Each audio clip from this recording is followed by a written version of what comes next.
Hey guys, Christmas is around the corner, and guess what? We're making granola today. Why, Eduardo? Why this granola is different? There is a ton of recipes out there. I know, but that's why I decided to make a Christmassy granola. Christmassy flavors like cinnamon, ginger, nutmeg, dehydrated apples, dried fruits just make this granola unique. And this is a great idea for gifts for your friends or family. But if you want to keep it to yourself, that's okay. We're not going to judge you. Hello, this is Eduardo from EATogether. And if you're new to this channel, here we share whole food vegan recipes that are not only healthy, but delicious. Stay with me because I'm going to show you how to make this very beautiful and simple granola. Okay, so we're going to start by mixing our buckwheat, our oats, and our pumpkin seeds all together. Okay.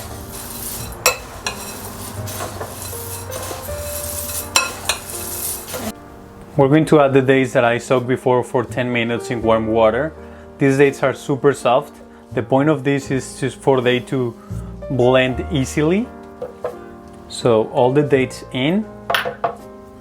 Then maple syrup. If you like, you can add another sweetener like agave or brown rice syrup as well. Then coconut oil. And we're going to blend until this is a very emulsified puree. I'm going to add a pinch of salt to help with the flavor. And now we're going to blend.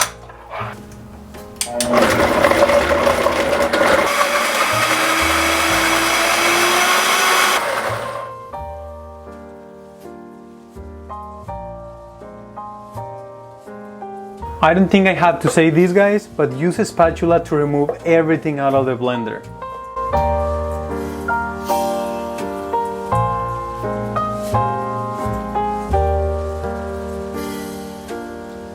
Just make sure, guys, that everything is coated, like these little parts that are not coated.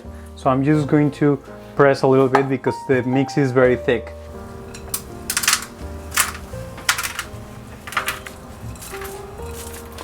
Something important to know, guys, is don't put all the granola in the tray if your tray is too small. You need to form an even layer.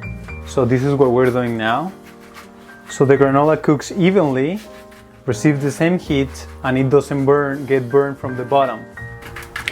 If this is too thick, what is going to happen is that it's going to take way longer. You can do 2 batches instead.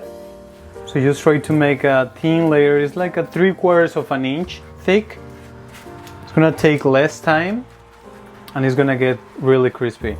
So we're going to bake it at 325 to 350. No more heat because we want it slow cooked, so we don't have to really move it.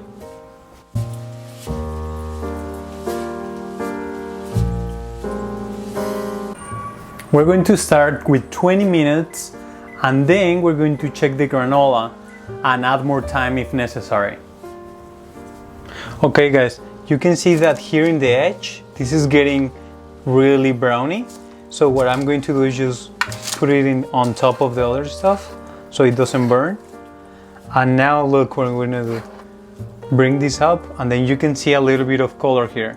So this is almost done. You can mix it. Try to be gentle so you still get the clumps. Just kind of flipping what is at the bottom to the top, just like this. I would say that this might need about 20 to 25 minutes. It might need 30. Just keep an eye on it until it's golden brown evenly. But it smells really good. Okay, so this is the step that I call the seasoning of the granola. Why I'm seasoning here and not at the beginning? Because after a few trials and errors, I learned that the spices retain their smell and their flavor longer when you add them at the end when the granola is warm and not when the granola is cooking. I don't know why, but with the heat, everything evaporates. So now we're going to season everything into a bowl because it's easier and it's actually more efficient to do it this way.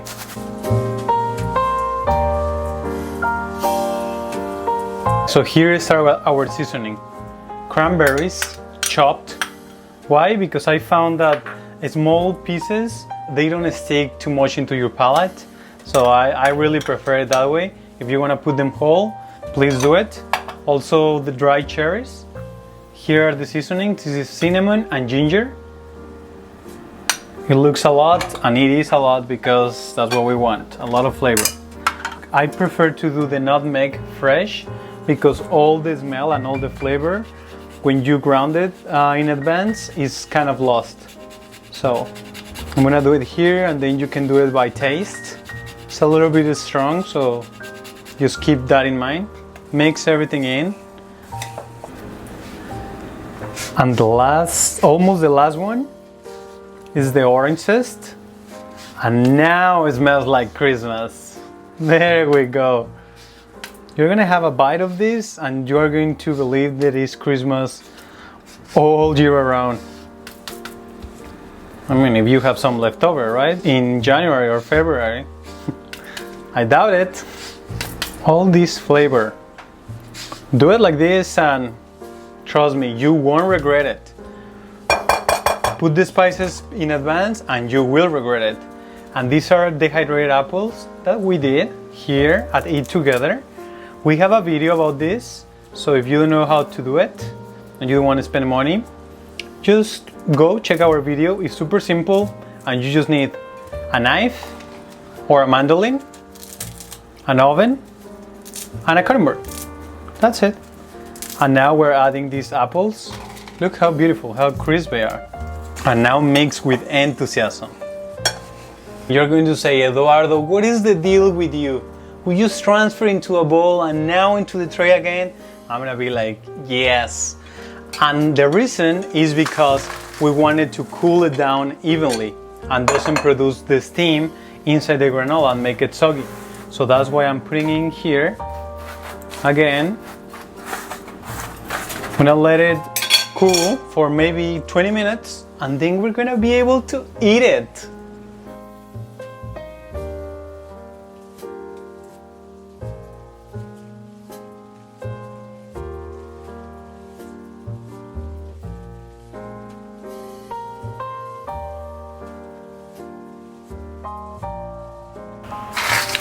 Now that it's cool, guys, just place them into a jar. You can do a little bow with a string, close it, put a little cute note, and send it to your family and your friends. Oh, how crispy it sounds is. And how it smells. I cannot even describe the smell. You have to do it for yourself.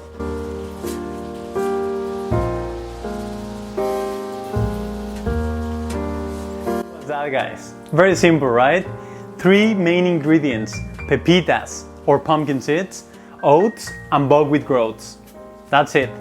Naturally sweetened with maple syrup and dates. And now you can see how it wasn't really difficult at all. And you can make it at home, and also the price. That's also good to know because actually, like every time I go to the stores, I see little bags of granola are like $10. And it's not about the price, but the quality that you're going to make at home, you know, with the seeds that you pick. They can be organic seed or sprouted seeds or whatever you prefer, but you know the quality that you are getting, right? And for less of the price, half of the price, I would say. And honestly, it's worth it. It's worth it the 45 minutes that you're going to spend in this granola. The best way to store this granola is in an airtight container or a jar, and it's going to last for about 2 to 3 months, depending on the environment in your apartment. If it's too humid, obviously you might want to keep it in a space that is kind of dry, or you can use these little bags of silica to put in there to absorb all the moisture out of your granola. But I doubt the granola is going to last you 2 or 3 months, to be honest, because for us, it doesn't last us very long. Put it on top of your cereal, on top of yogurt, on top of fruit, or simple to eat it with maybe some milk and some nut butter. It's just simply delicious. Thank you so much for watching. If you haven't subscribed to our channel, subscribe and click the notification button to get informed anytime we release new videos. Thank you so much for watching. See you next time.